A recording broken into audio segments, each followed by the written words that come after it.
எனது சகோதர சகோதரிகள் அனைவருக்கும் என்னுடைய பணிவான அன்பான வணக்கங்கள். ஆன்மீகத்தை தத்துவத்திலிருந்து மனோ தத்துவம் ஆக்கி வச்சவர் புத்தர். அவர் கேட்கிறாரு, என் வாழ்வுக்கும் மரணத்துக்கும் என்ன காரணங்கள்னு. பிரபஞ்சத்தை பத்தி அவருக்கு எந்த அக்கறையும் இல்லை. ஆரம்பத்தோட ஆரம்பிக்கணும்னு சொல்றாரு. எதுவும் வாழ்க்கைக்கு முக்கியமானதா இருக்கணும்னா அது என்னை பற்றியதிலிருந்து ஆரம்பிக்க வேண்டும்னு சொல்றாரு. நான் யாரு? நான் ஏன் இருக்கேன்?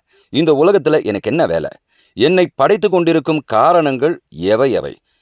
அவர் என்ன சொல்றாருன்னா, பல பிறவைகளா கடவுளை தேடிக்கொண்டிருந்ததா சொல்றாரு. அத்தனையும் வீணா பயனின்றி போச்சான். கடவுளை அவரால் பார்க்கவே முடியல. ஏன்னா வாஸ்தவத்துல கடவுள்னு ஒருவர் இல்லை. அவரை கண்டுபிடிக்க முடியாது. கடவுள்ன்றது யாரோ ஒருத்தர் இல்லை. கடவுள் ஆணோ பெண்ணோன்றதை பத்தின பல வாத பிரதிவாதங்கள் இருக்கு. கடவுள்ன்றவர் அதாவது ஒரு உருவமோ ஒரு பொருளோ இல்லை.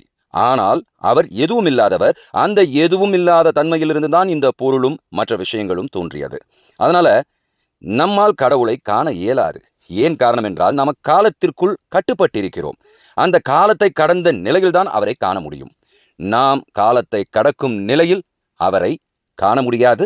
நம் உணர்வால் உணரலாம். அப்படின்றதுனால தான் புத்தர் கடவுளை பத்தி எங்கேயுமே பேச மாட்டாரு. அவர் சொல்றாரு, கடவுள் ஒரு ஆள் இல்லை. அதனால கடவுள் ஆனா பெண்ணான்ற கேள்வியே பொருத்தம் இல்லாத கேள்வின்னு. தெய்வம்ன்றது ஒரு பண்பு. அது தெய்வம்னு ஒருத்தர் இல்லை, தெய்வீகம் தான்.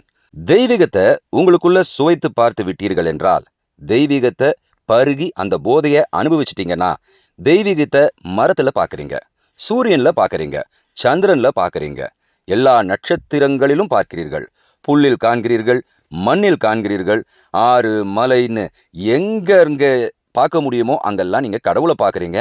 அதோடைய அற்புதமான அந்த நிகழ்விலிருந்து எல்லா உயிர்களிலும் கடவுளை காண்கிறோம். கடவுள் என்பவர் நீக்கமற எங்கும் நிறைந்திருப்பவர். அதனால தான் கடவுளை பற்றி அவர் ஒரு வார்த்தை கூட பேச மாட்டார். ஏன்னா வார்த்தையில் அடக்க முடியாதவன் அவன். அவன் உருவம் அருவமற்றவன்.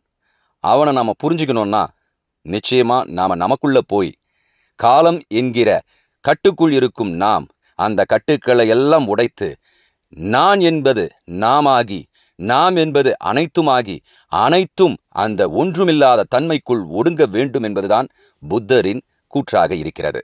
நன்றி, வணக்கம், ஜெய் ஹிந்த்.